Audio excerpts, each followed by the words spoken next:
Well, today I promised to talk to you about clay minerals. And recall I said on Monday that clay minerals are essentially decomposition products from amorphous and metamorphic rocks, and from the minerals in sedimentary rocks as well. They're formed by solution of the rock materials and recrystallization in the form of clay minerals. And in fact, the clay minerals can decompose and go down through a succession of the clay minerals through a process called diagenesis, change in origin, as well. And eventually this decomposition process leads to what we call R2O3, oxides of aluminum and iron. And where those are found extensively, that is where the decomposition is proceeded to completion, as in moist tropical areas, for example, where these weathering processes are rapid. It's called,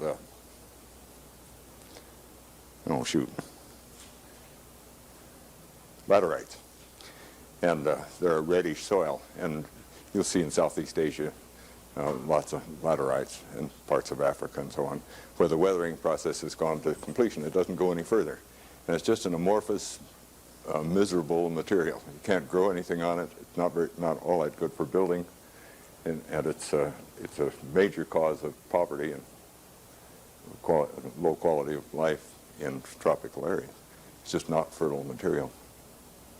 Well, this weathering process that I described is most rapid where the temperature's high and there's plenty of water.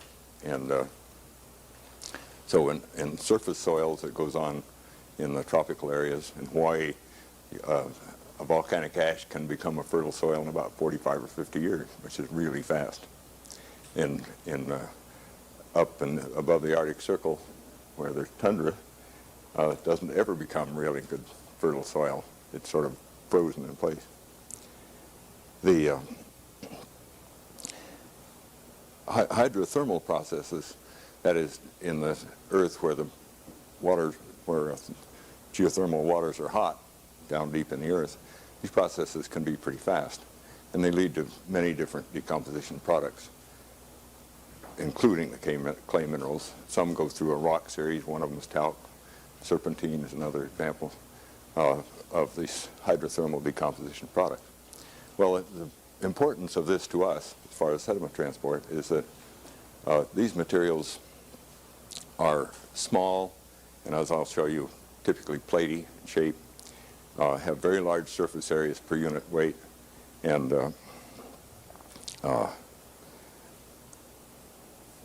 generally have negative surface charges on their faces, on the faces of the plates, and positive edge charges. And all of these influence their behavior when suspended in water or deposited on the bottom of an estuary.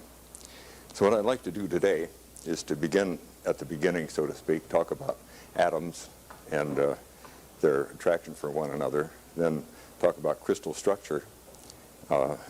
This will seem like perhaps a very quick review of some early parts of your chemistry, and then talk about the different minerals and how they behave in suspensions and in thank you, Nancy.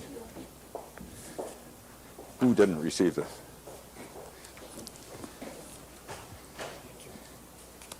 One over here. There's another one.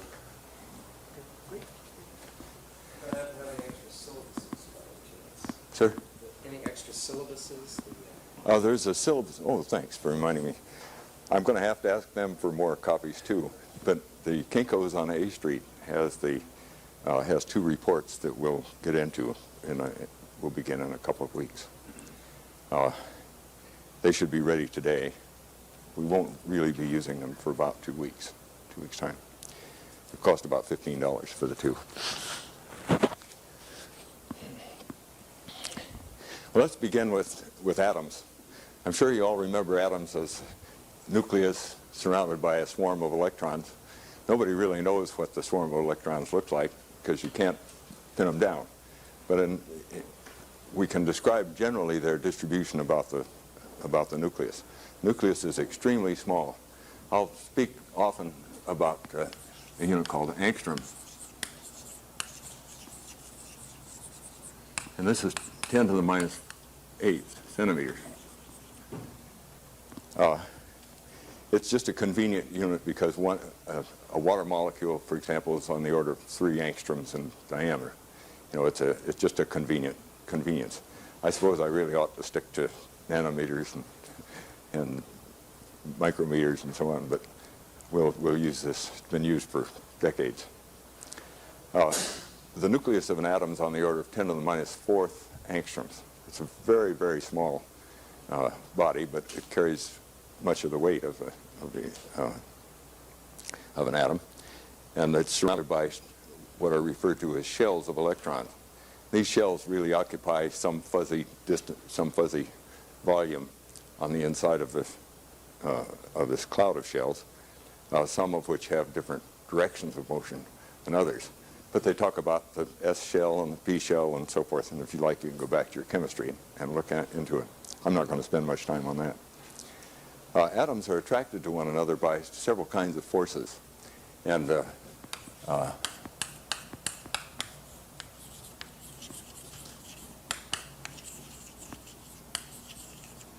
first one is, I'll call it valence bond.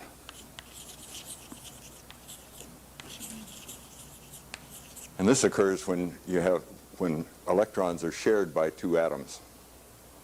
A cation is a positively charged ion. An atom without one or more of its electrons makes it positive relative to neutral. And an anion is a negatively charged one, or one that has more electrons than it ought to have, right? Or has its shell nearly filled. And so when these are close together, they'll share an electron, and this process causes bonding. And in order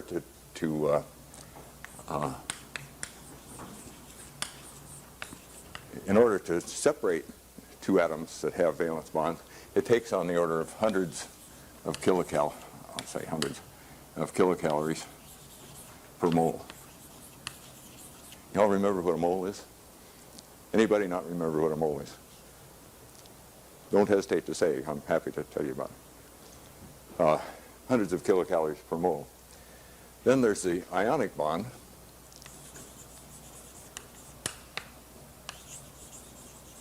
which is really just an attraction.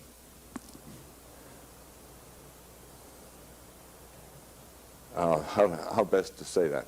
It's an attraction of a negatively charged ion to a positively charged ion because of the difference in charge. And the ionic bond energy is what? It's on the order of tens of kilocalories. Actually, it's less than that because water will separate ionic bonds. Sodium chloride, for example, has an ionic bond. If you put it in water, water likes the sodium better than sodium likes the chloride. So the sodium ion gets hydrated, covered by water molecules, and the chloride ion goes wandering off by itself. So it's on the order of, say, less than tens of kilocalories per mole.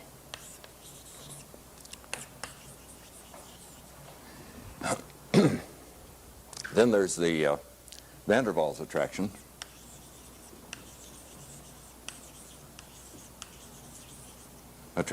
And this is a peculiar force that we'll find very important as far as sediment transport is concerned in a macro scale, but it's a micro scale process.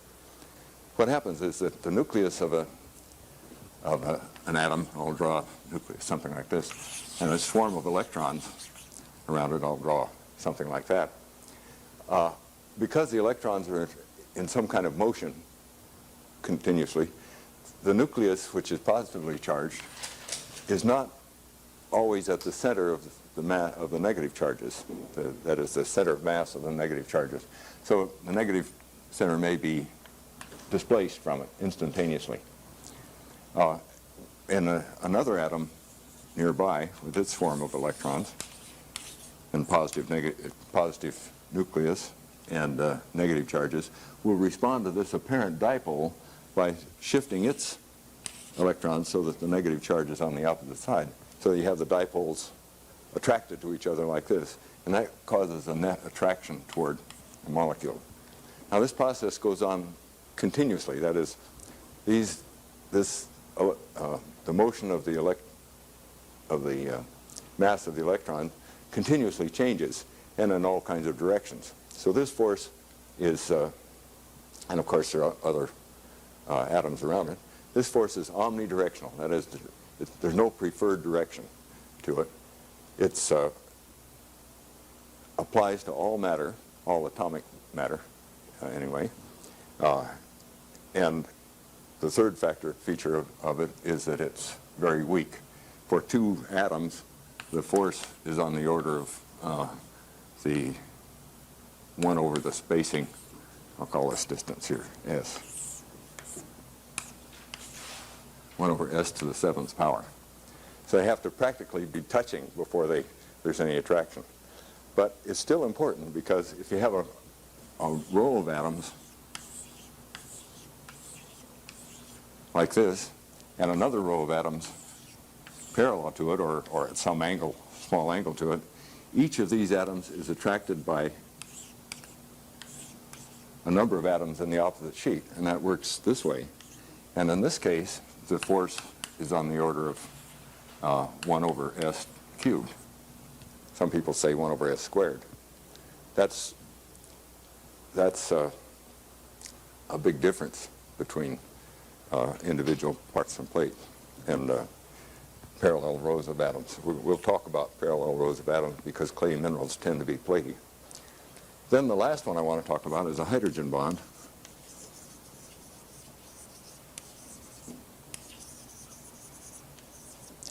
This is a rather peculiar bond, but it turns out to be very, very important. It was only recognized about 40 years ago as a distinct bond. It turns out to be the bond that shapes the double helix in our chromosomes, you know. And it turns out also to be the reason that water is a liquid instead of a gas. It comes about particularly between oxygen and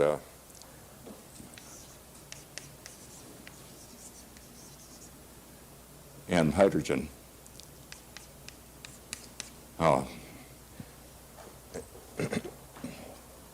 An oxygen atom has a nucleus, then shells around it of electrons. I'll draw them small like that.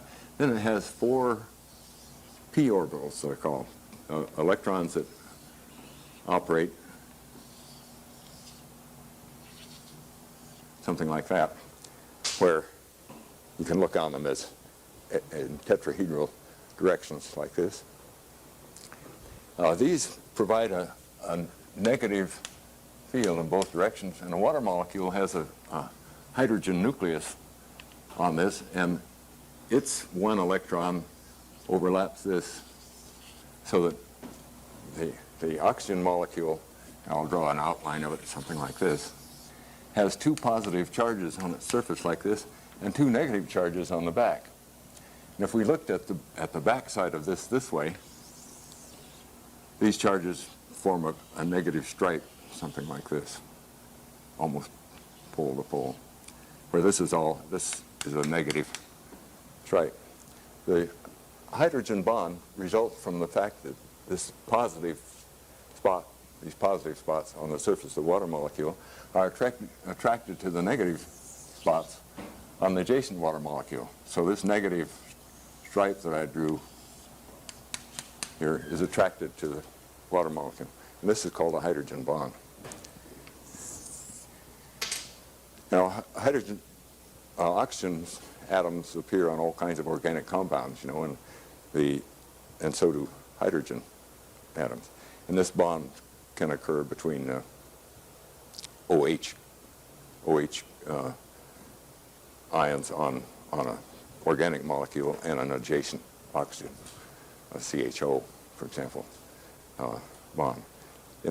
We're concerned because of the attraction of OHs to O's, that is, hydroxides ions to oxygen, by this hydrogen bond. I should say one other thing about atoms and molecules, and that is, I've already talked about attraction here in van der Waals atoms. Cations positively charged ions repel each other. Like charges repel. Negatively charged ions also repel each other.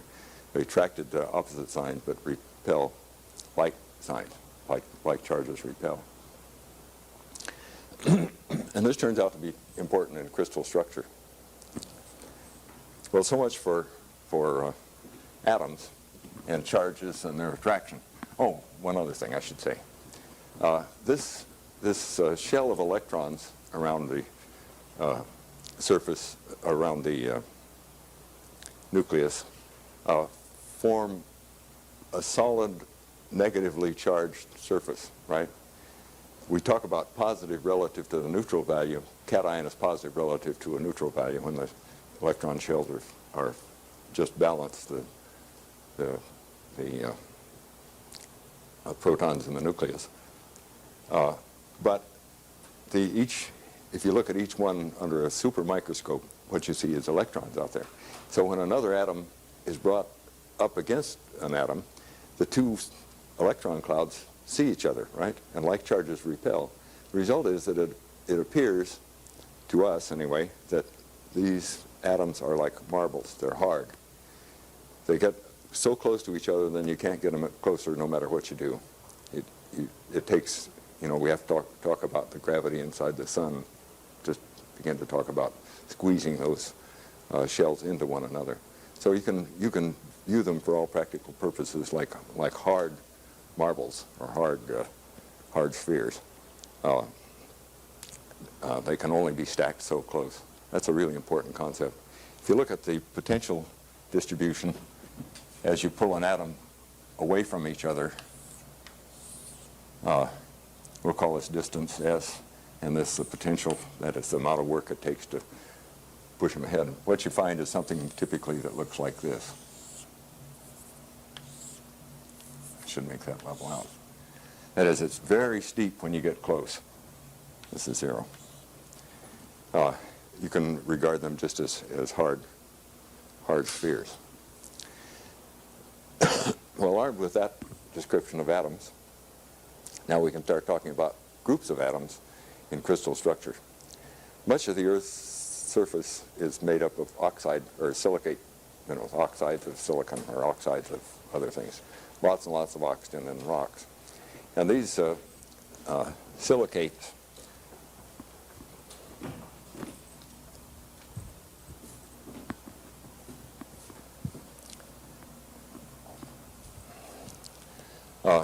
form with the silicon atom, let's say. This is silicon. Silicon has a +4 valence with 4 oxygens around it. I'll draw the oxygens large, and 3 this way, and then there's 1 in back there. So that if we connected the centers of these atoms, we would have something that looks like a tetrahedron.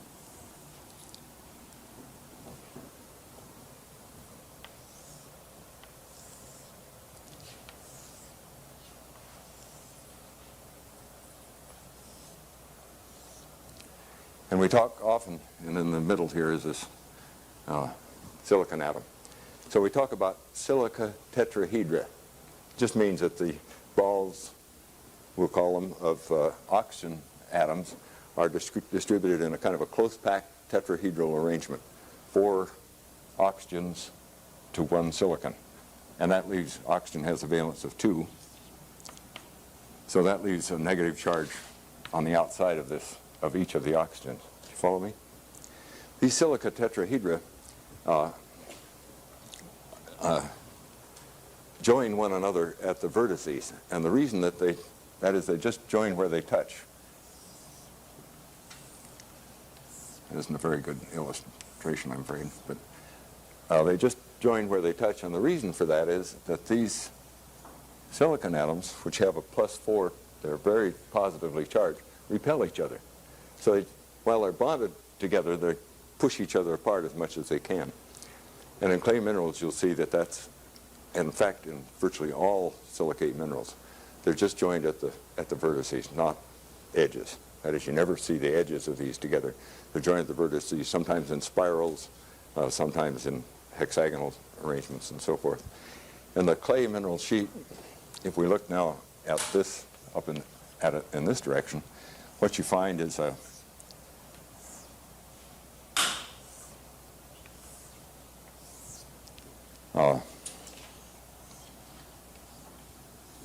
looking out at just the bottom here, this is the bottom of one of these tetrahedra. This is the bottom of the next one, and the next one.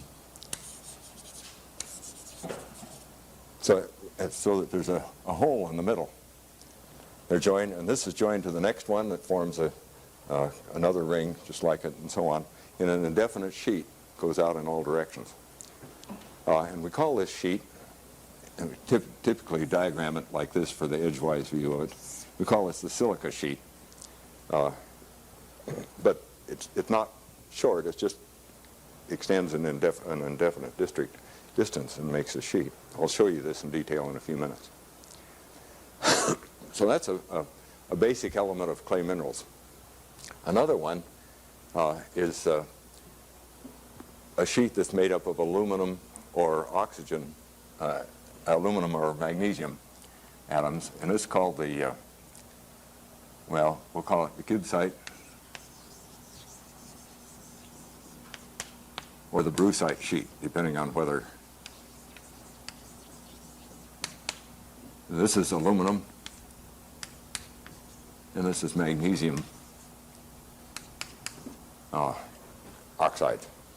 Let me describe it as best I can. In this one, the oxygen atoms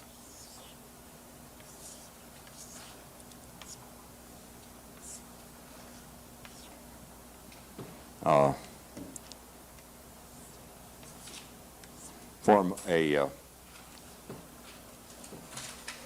don't have that quite right. This should go, yeah, that'll be right. And then there's another one here. I don't know if you can make that out. What I wanted to show you was two four-sided pyramids with their bases pushed together. And in the middle of that is either an aluminum or a magnesium sheet. These are, and the outer ones are all oxygen sheet. There's a diagram in the handout I gave you that we can look at. I'll show you some on the slides in just a minute. Now, before I get into the slides, I want to, well, maybe I'll do it after the slides.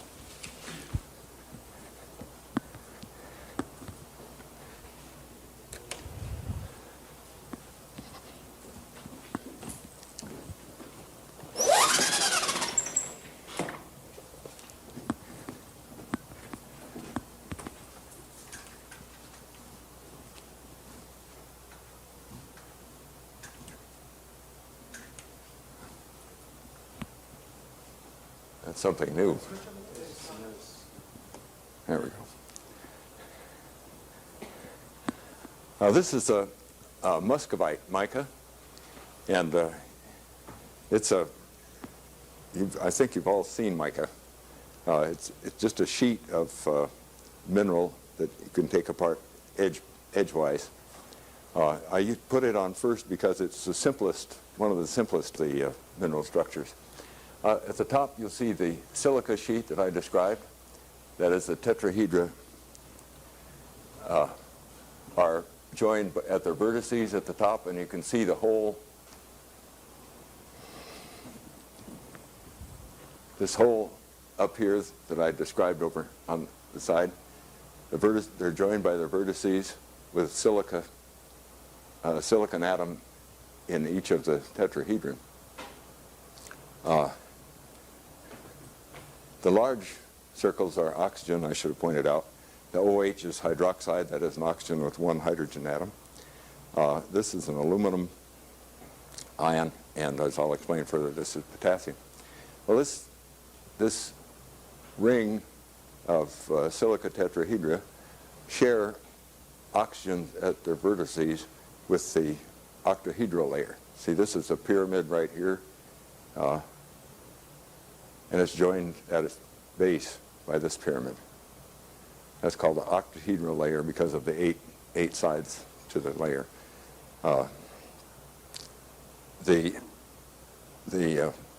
silica tetrahedra share an oxygen, as I pointed out, with the octahedral layer, except that in the center of that ring, there's an oxygen that doesn't have a silicon to share, a silicon tetrahedra to share. So its charge is one negative charge is satisfied by a hydrogen ion, an OH ion. Now, that's in the center of that ring, of this ring, looking down here. Then on the bottom is another silica layer that's identical to this one except inverted. So we have a sandwich of two silica layers with an octahedral layer in the center. In the case of muscovite, this white mica muscovite, 2 out of the 3 octahedral groups is filled with an aluminum ion, +2, and the third one is vacant. So in muscovite, it's all aluminum, and this is all silicon atoms up here, silicon down here, and except that some of the silicon octahedra have an aluminum ion. Remember, aluminum has a valence of 3, and silicon has a valence of 4. So that means that there's one less charge than necessary to satisfy to balance the cations and anions in this crystal. And that one extra charge is made up by a potassium ion whose size is such that it just fits into this hole here. And two layers. This is the silica layer for the silica sheet for the next sheet down, the top of the next sheet down. And these 2 layers are joined together around that potassium ion like dowels between 2 planks, if you like. And that's what holds the mica together. It's a weak bond, and you can physically separate sheets of mica. It's not a very strong bond at all. But it holds them in place, and it holds them exactly lined up with one another. I mentioned earlier that these minerals are formed from water solution. And of course, in the water solution, which includes ions of many different kinds, other ions that fit into this lattice will sometimes appear there. And in the case of mica, this is sometimes the magnesium +2 is sometimes filled with a ferrous ion, Fe+2. And when that happens, it makes the mica black, and that's so-called black mica. Also, there may be some substitution of magnesium in here, but not typically in muscovite. So this is our simplest mineral, silicon, 2 silica layers making a sandwich with the octahedral layer, and the octahedral layer has 2 out of every 3 octahedra filled with an aluminum ion. It satisfies all the charges, and the few aluminum doesn't show them here. It should. 1/4, it just says 1/4 replaced by aluminum. Okay, that's a common mineral widely used in industry.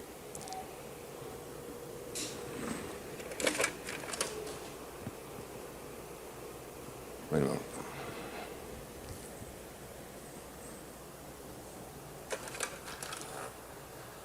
Well, that's out of order. That's a picture of Mount Marillenite. The little bar on the upper left-hand corner is 1 micron, 1/millionth of a meter, and you can see that they're very thin sheets and very irregular edges. Now this is the crystal structure of Mount Marillenite, what we just looked at, and you see it has a similar configuration of what we saw before. That is 2 silica sheets with an octahedral sheet in the center. But the ions in it are different. Let's look a little more closely. we have the oxygens are the big circles, of course. Aluminums are the large ions in the octahedral layer, and then in the silica layer we have silicon and occasionally aluminum. In the middle layer they only show aluminum, but actually you have magnesium with a valence of +2 or iron with a valence of +2, which makes this have a net negative charge. And in the silica layers, instead of silicon, we'll have occasionally some aluminum also.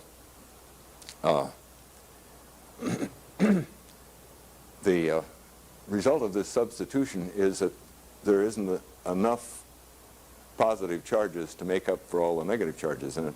So by itself it would not be electrically neutral.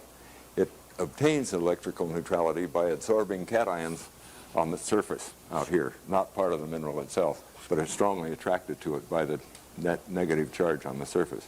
We're going to talk a lot about those cations later. The attraction of one sheet to the next doesn't have the potassium that we saw earlier. The attraction is only by van der Waals forces and perhaps by some hydrogen bonds, but primarily van der Waals forces. Recall that I said when you have parallel sheets of atoms, the forces are stronger than individual atoms because each atom is attracted by a number of atoms in the adjacent sheet. So this even so, it's still a weak attraction.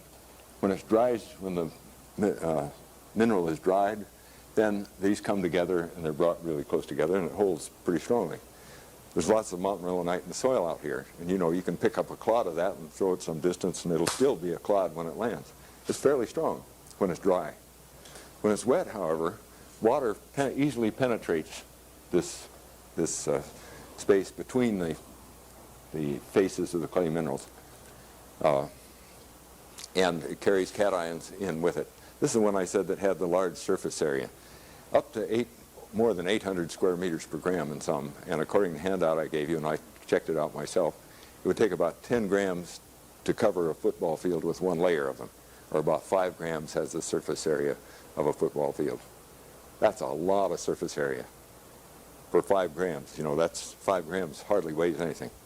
I brought one of the montmorillonites in for you to look at when we turn off the slide. The substitutions are quite varied from montmorillonite to montmorillonite, and I'll show you more detail on that later.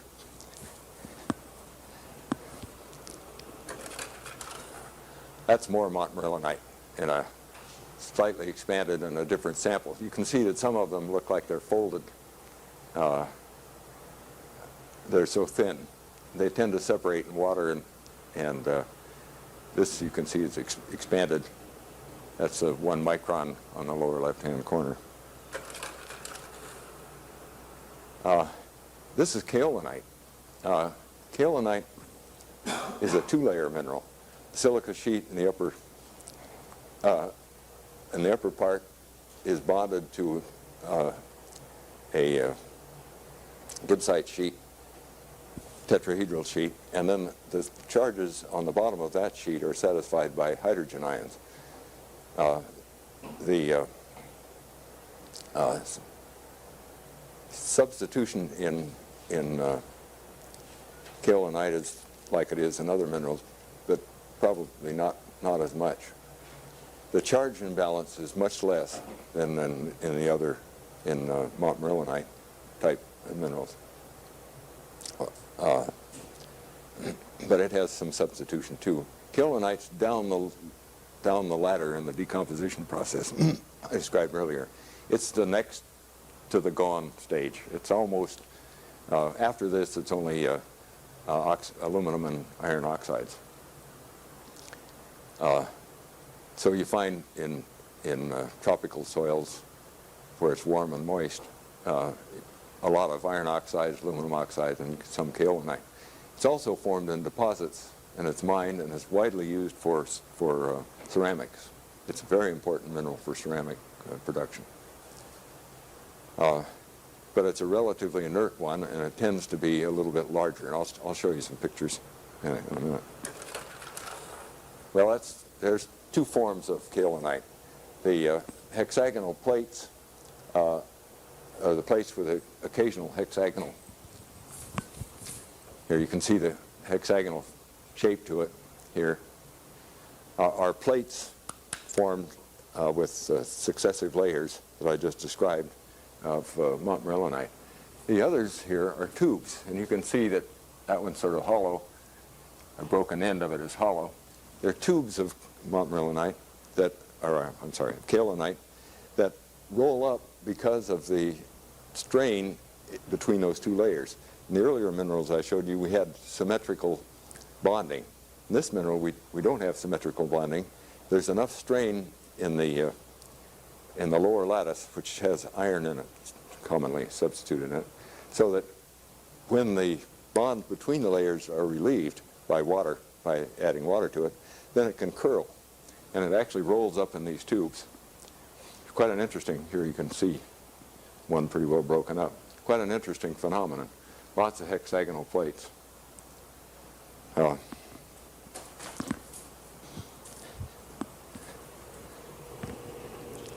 think that's the second. I didn't hear you, John. Are the sidewalls in those tubes one layer thick or so? No, they're multiple layers thick.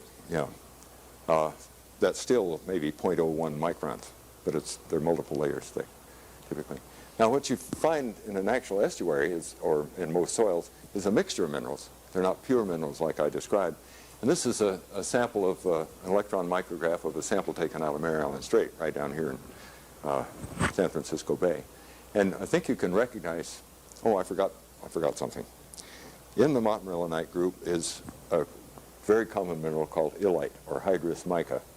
And that's just mica, like the micas I showed you earlier, but in small pieces, little pieces.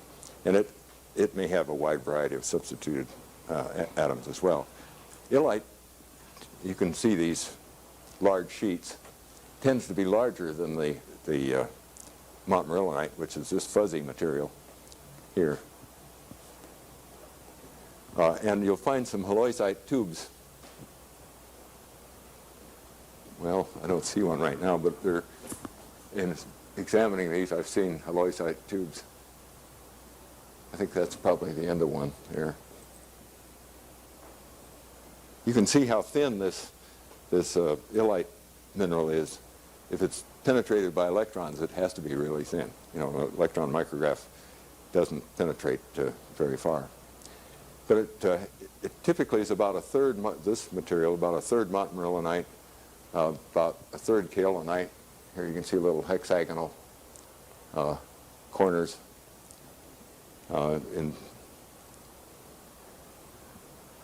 There's one up the top up there. And quite a little illite.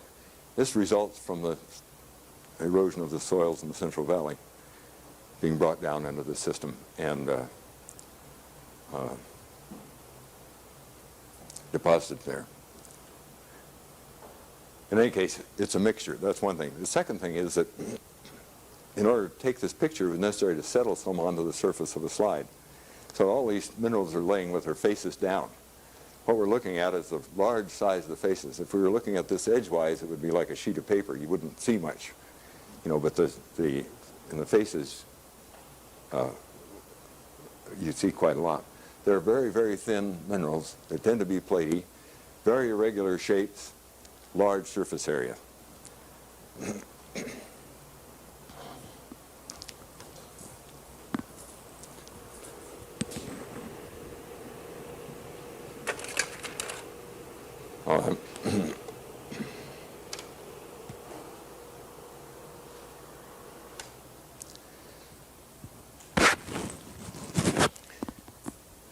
Now, if you'll turn to page 44, I think it is, in your handout.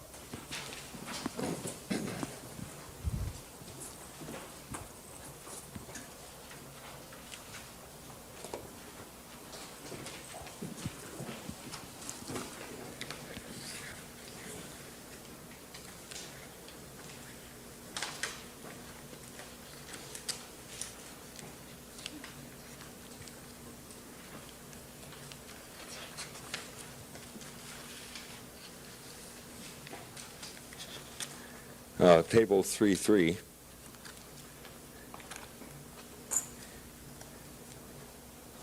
And the following page, table 4.5, actually are one, on page 45, are actually one table. In the book, they look like this. And what I'm going to do is to go across these tables. Before I do, though, this handout is from J. K. Mitchell.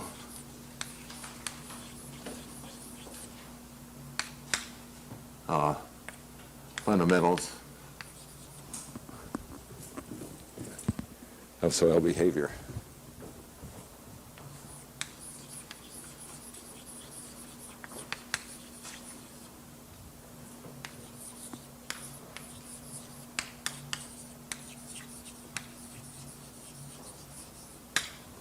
And that's published by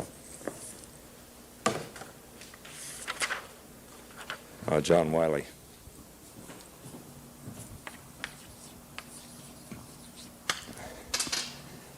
It has, I think, that has the best concise description of clay minerals of any source I know. There are many, many books on clay minerals because of their economic importance and in the soils literature. Well, let's take a look at this table now, and I'm going to ask you to look from page to page. Let's start at the top row as defined by the horizontal lines up there. It shows kaolinite, the kaolinite group minerals. And it shows a gibbsite sheet. Remember, gibbsite is the aluminum in the octahedral layer, and the silica sheet stacked up by those little symbols on the left-hand side. And it lists a number of them. The ones that are common are kaolinite, most common, and halloysite, the top and bottom of those three. The other two are rather specialty ones. You don't see them very often. Their chemical composition for what's called a unit cell is shown in the next column. And then in the octahedral layer, cations, it's all aluminum. Remember, that's a gibbsite sheet. But 2 out of the 3 sites are filled and 1 is empty. Then in the tetrahedral layer, they're all silicon. Very little substitution, shown in the next column. And then the bonds between the layers, the bonds between successive mineral layers, is a hydrogen bond almost entirely. Now if we go on to the next page, it gives crystal structure. Then it gives basal spacing, and it says 7.2 angstroms. Let me explain what that is.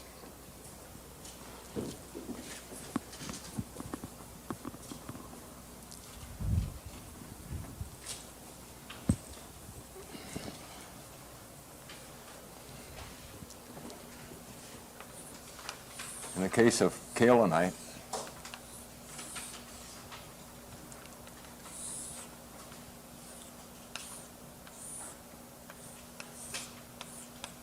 the basal spacing is the distance between any 2 like planes. In the case of kaolinite, 7.2 angstroms. And these are determined by X-ray diffraction. If you like, sometime we can talk about X-ray diffraction, but I don't think we really need to spend much time on it today. But the spacing is characteristic of the mineral, and by determining the spacing through X-ray diffraction, you can identify the mineral. Not quantitatively, but you can tell that it's there. There are other means used for quantitative determination. Then the next one describes the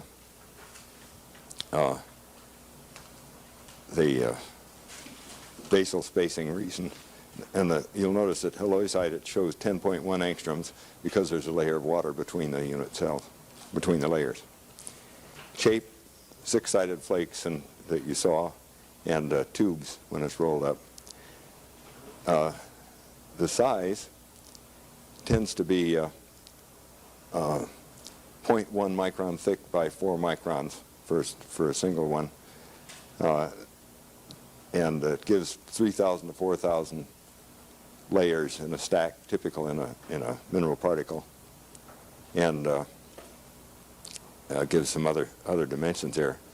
The tubes down on the bottom, it shows 7/100ths of a micron in outside diameter, 4/100ths inside diameter, so it's about 3/100ths wall thickness there, and about 1 micron long. That's about what we saw in the electron micrographs. Now, I haven't said anything about cation exchange capacity, and I think this is a good time. Well, let me finish this, and then we'll go to cation exchange capacity. Specific gravity, about 2.6 to 2.68. For halloysite, it's 2.0 to 2.2 because of the water included in the mineral. Specific surface area, about 10 to 20 square meters per gram for kaolinite, and 35 to 70 for halloysite, for example. Let's go on to the other minerals, and we'll come back to cation exchange capacity. The montmorillonite group shows montmorillonite, vitalite, nontronite, hectorite, saponite. These are all with different substituted cations in them. And then it shows illite, which I mentioned earlier as a hydrous mica, and then vermiculite, which is another expandable one that has water bonding. We'll look at that. Now look at the column marked octahedral layer cations. In the montmorillonite group, it's aluminum and magnesium mixed, and the mixture is always pretty much about that mixture for really pure montmorillonite. Then, as you go down, the next important one is illite, aluminum and magnesium and iron, all in the octahedral layer, and vermiculite, magnesium and iron. In the tetrahedral layer, it's silica for the montmorillonite, and then in others you'll see there's some aluminum substitution. And down in the illite, there's regularly aluminum substitution for silicon in the outer layer, and also in vermiculite. Look at the interlayer bond, and it shows very weak expanding lattice. That is only van der Waals attraction between layers, and water can easily penetrate that and expand it. Illites, however, potassium ions, remember it's a mica, and it's a strong bond. It isn't easily expanded by water. And vermiculite, it's just hydrogen bonds, and it is easily expanded. So the distinction there is that except for the hydrous mica, they expand. Hydrous mica doesn't expand when they're wetted. Over on the basal spacing layer, the basal spacing is 9.6 angstrom for dry material without water between the layers. But if you put water in there, it expands indefinitely. I'm going to say more about that later. Except in the hydrous mica illites, which don't expand, they have 10 angstrom spacing. About the same. And vermiculite has 10 to 14, but it will also expand. Vermiculite's used by florists or nurserymen because it holds water. It holds water, and it's very light and easy to start plants in. The shape, you'll see flakes. That's what we saw. Laths, broad laths and flakes are the typical shape. Very thin, and they're generally deformed. Sizes greater than 10 angstroms, up to 10 microns in stacks. Width, the fifth, depends on whether it's lath-like or not. And illites, generally 3/1000ths of an angstrom up to 1 micron, and up to 10 microns thickness. Cation exchange capacity is very different from the kaolinite. 80 to 150 milliequivalents per 100 grams of mineral for montmorillonite, typically around 100. In illite, it's only, cation exchange capacity is only 10 to 40, typically around 30 milliequivalents per 100 gram. For vermiculite, 100 to 150. It holds the nutrients for plants. That's part of the reason. Now the last one is chlorite. which is similar to montmorillonite, except that it has a brucite sheet between layers. Brucite, remember, is the one with the magnesium, and it's an octahedral layer with magnesium in it. And the charge distribution is such that it bonds the two layers together, the two sandwiches together. It's a common mineral, and it looks a lot like illite in its shape and appearance. Its cation exchange capacity is about 10 to 40 milliequivalents per 100 grams. And I forgot the density in the other two, but they all run around 2.6 to 2.7 common. Well, that's, you can, question? Yes. What is a lath? A lath? It's a long, thin structure. In plain view, it might look like this. In edge view, it would look like this. A ruler. You know what a ruler looks like? That's a lath. Well, on the next page of the handout I gave you is a table showing dimensions of ions, both hydrated, that is covered with a shell of water when they are, and dry, that is without the water hydration. And if you look, you'll see that magnesium, for example, is 0.8 to 0.9 angstroms. Silicon is 0.31 to 0.39, and aluminum is 0.45 to 0.79 angstroms radius. But if you look at the anions, let's take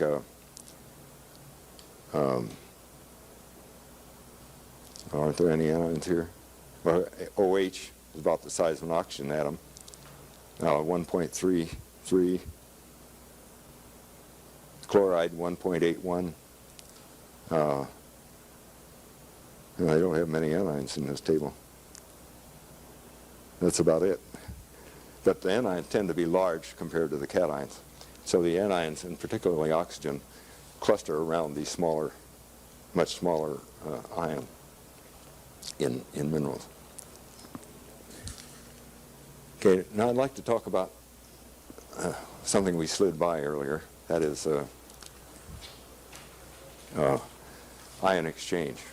It's a really important part of clay minerals. Question? Uh-huh. I misunderstood you, I think. You said that the anions tend to be large? Or The anions tend to be larger than the cations. Cations are the positively charged ones. Yeah, but I'm looking at the...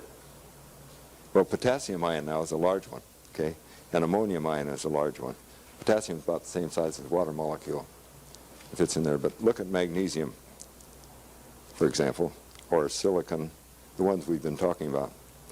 The silicon plus 4, it's in the middle of the thing. 0.39 is the size that's usually given.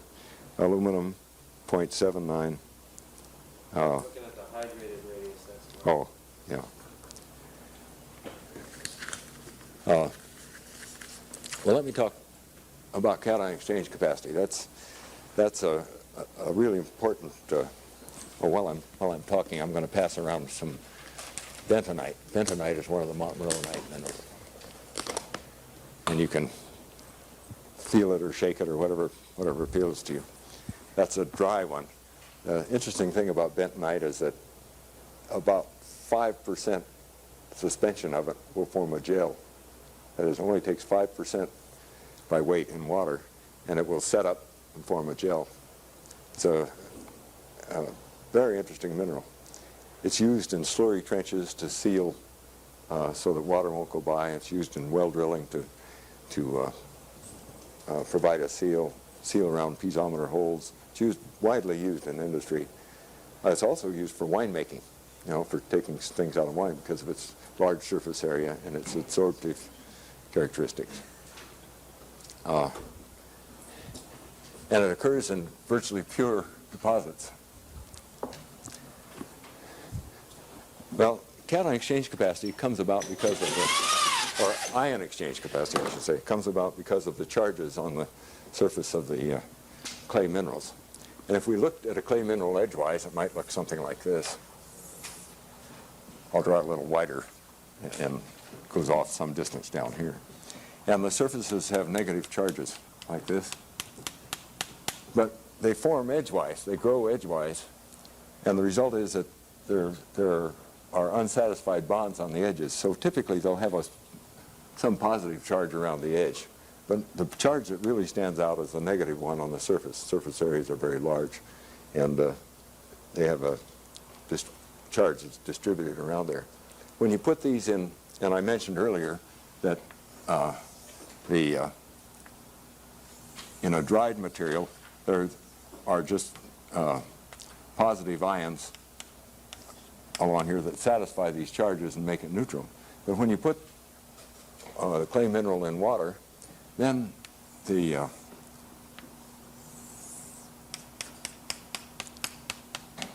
cations are hydrated. That is the cations that are smaller in diameter than a potassium ion. Potassium ion is about the same as water, so it looks just like another water molecule as far as size is concerned. But the smaller ones have a layer of oxygen, of water molecules around them, probably in a tetrahedral arrangement most often. And they may have more than one layer, as shown by the diameters there. So these hydrated ions now, I'll just draw it like this, are attracted with positive charges, attracted by these negative surface charges on the mineral. At ordinary temperatures, that is not near absolute zero, the water molecules are in constant thermal motion. That's what heat is, the thermal motion of the molecules, right? They're in constant thermal motion, so these ions are affected by the water motions of the water molecules, so they're in constant thermal motion. They're jiggling around there. And the result is that these ions will be distributed in water solution. Suspension, I'll say.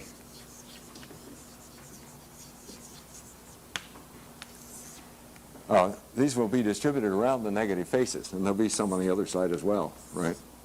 And they'll be jiggling, all of them jiggling like bees around the hive. Now the negative charges repel anions, like charges repel, right? So the negative charges repel the anions, so that the anions will be pushed away from this. There won't be many out here. The result is that if we draw a distribution diagram, where this is distance, and this is number of ions, the cation distribution might look something like this, where this is the ambient well, I'll just call it ion.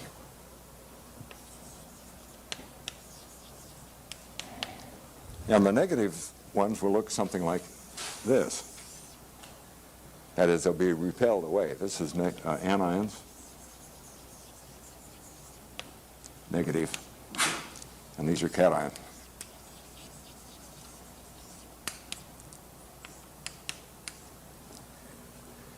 These will be strongly attracted. There'll be some upper limit, however, because there's only so much space on the face of the mineral. You know, you can't get them, and there'll be, this is, say, one radius, or one diameter.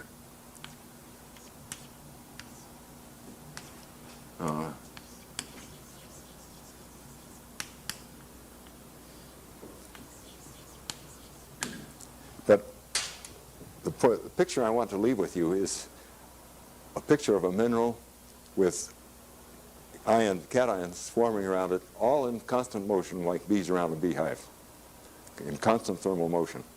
That's a really important concept, and we'll use that a lot in describing the behavior of clay minerals. If you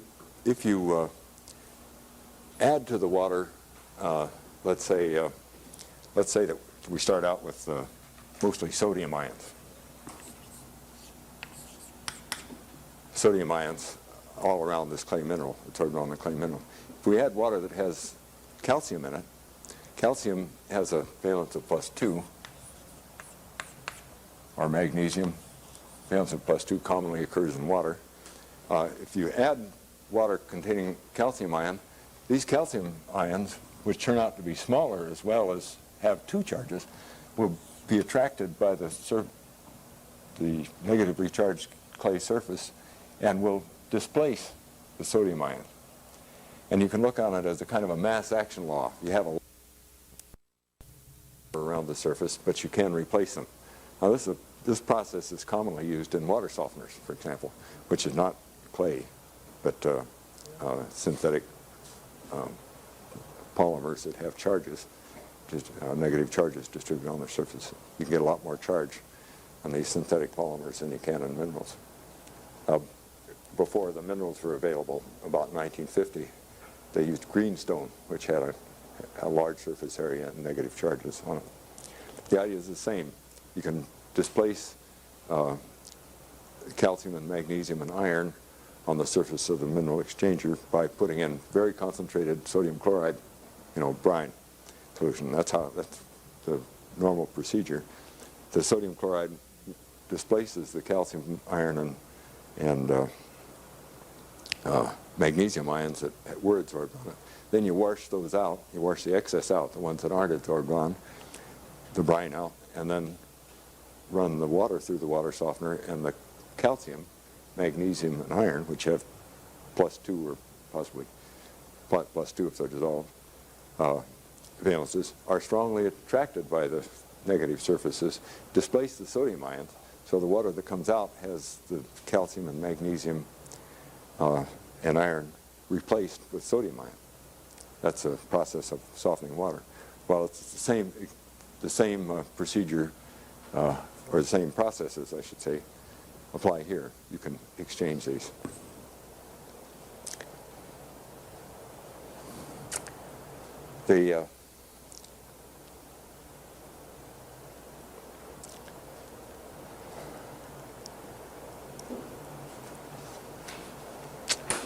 Just want to make sure I've covered all the fundamentals before I get to something else. Oh, before I go on, I'm going to be talking a little bit about simple physical chemistry, and I want to make sure that you're all with me. And don't be embarrassed to say you don't understand something, because it's very important to me that you do, that you understand it, and I don't mind explaining it as best I can. You all know what a mole is? Everybody knows what a gram mole is. You all know what an equivalent is? Anybody not know what an equivalent is? Okay. You know what Avogadro's number is, the number of atoms in a gram mole? I think those are the critical ones. You know what concentrations are in molar or milligrams per liter and that sort of thing. Remember, if I say something you don't understand, stop me, and we'll go on. Okay, and this cation exchange capacity, usually referred to as CEC, is given in milliequivalents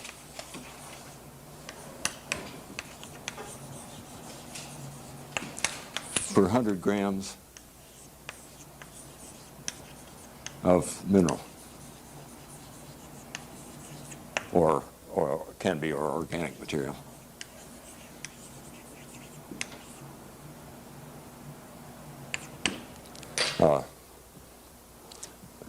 But we'll refer to it as in terms of milliequivalents per liter, because we might have ions of different valences, but we're concerned about the number of charges. Okay, we describe cation exchange capacity, or noted cation exchange capacity in that table on pages 44 and 45 as ranging upward to about 150 milliequivalents per 100 grams. 100 grams isn't all that much. 150 milliequivalents is a fair amount. And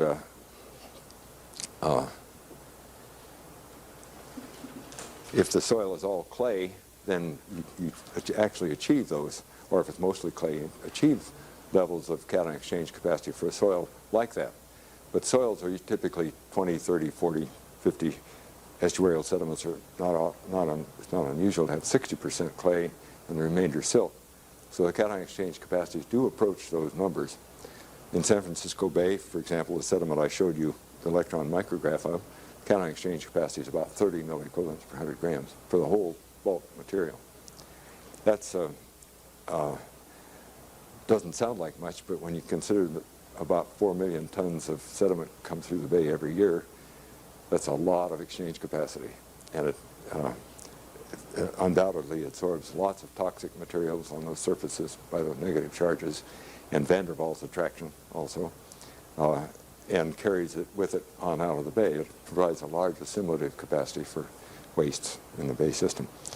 If you read the papers, you'll hear about problems of disposing of dredged material because it's polluted or contaminated. And the reason it's contaminated is that it absorbs waste discharged from the city's industries in the Bay Area and carries it with it. Well, I don't want to get off into that. That's a political problem as well as a scientific one. Now, the cation exchange capacity affects the way particles are attracted to each other. And what we want to talk about is cohesion. This is cohesive sediment transport, right? And we want to talk about the conditions that produce cohesion. And these ions hovering around the surface of the clay mineral are responsible for changes in cohesion.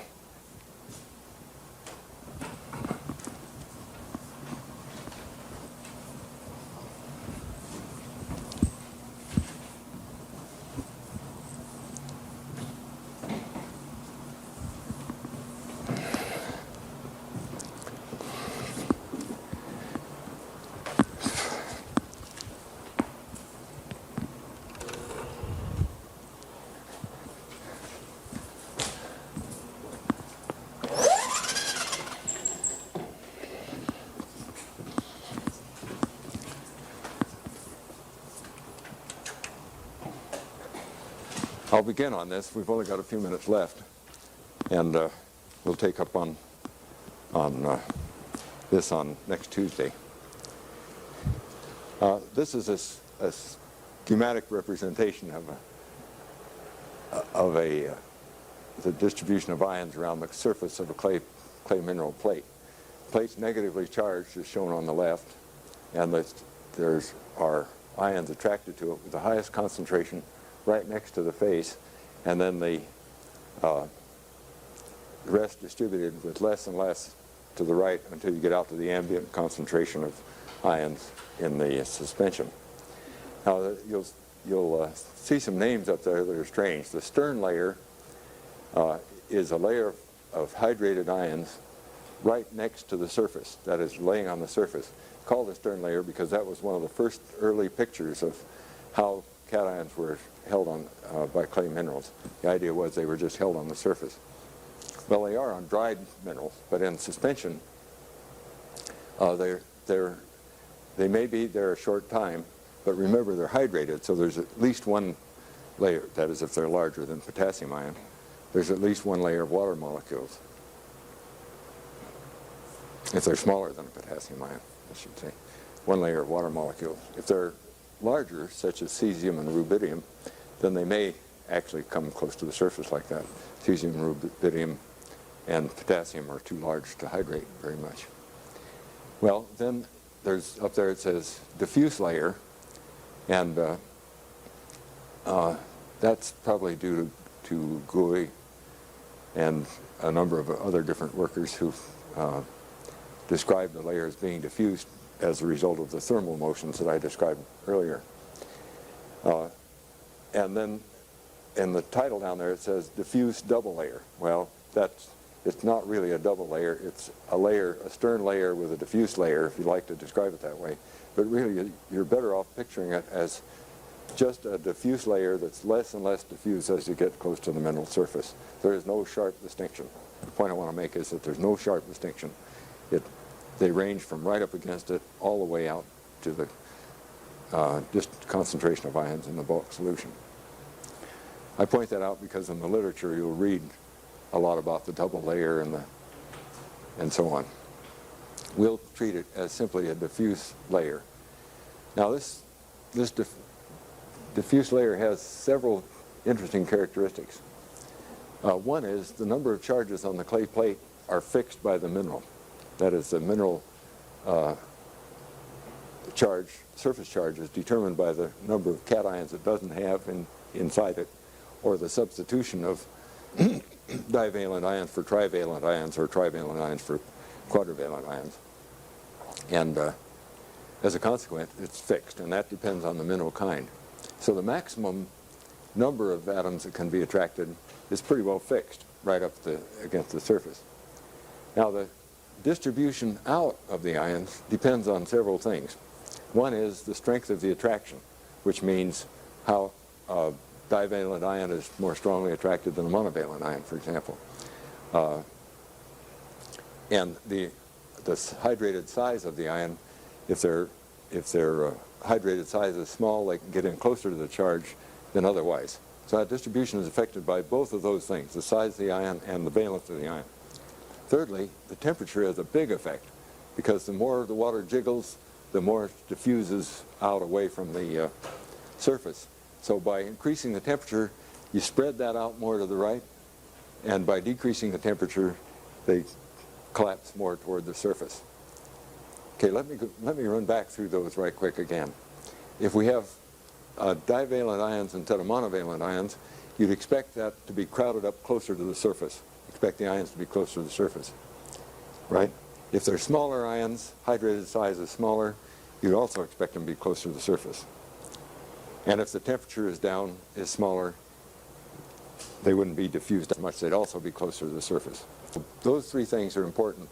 And the fourth one that I mentioned earlier is that the amount of surface charge on the clay mineral is determined by its composition, by the substitution of ion.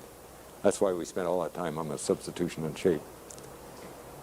Okay, if you take those home with you, I'll be pleased. Those concepts home with you. And we'll take up on that next Tuesday. I want to remind you again, and for those that